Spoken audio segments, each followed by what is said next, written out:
Makeup आणि body स्पाच्या नावाखाली देह व्यापार सुरू असल्याचा धक्कादायक प्रकार उघड झालेला आहे। गोंदिया शहरातील ही धक्कादायक घटना आहे। 5 महिलांसह दोघांना ताब्यात घेण्यात आलं। स्थानिक गुन्हे शाखेने ही कारवाई केली। मालकाच्या विरोधात पोलिसांनी आता गुन्हा दाखल केलेला आहे।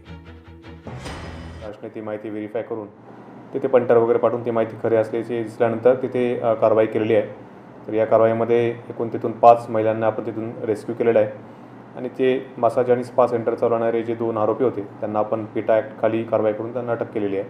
आता पुढील कारवाई त्यामध्ये सुरू आहे। आता या एक्झाम्पलनंतर आपण सगळ्या ठिकाणी ज्या ठिकाणी असं लायसेन्सवर स्पा आणि मसाज सेंटर सुरू आहे त्या सगळ्या ठिकाणी आपण व्हेरीफाय करणार आहोत। त्याचप्रकारे सर्व जे मसाज आणि स्पा सेंटरचे चालक आहेत त्यांना सुद्धा नोटीस देण्यात येईल की अशा प्रकारचे जर काही कृत्य त्यांच्याकडे आढळून आले तर त्याच्यामध्ये लीगल कारवाई त्यांच्यावर करण्यात येईल। लोकशाही मराठी ऐका, पहा, जागरूक रहा।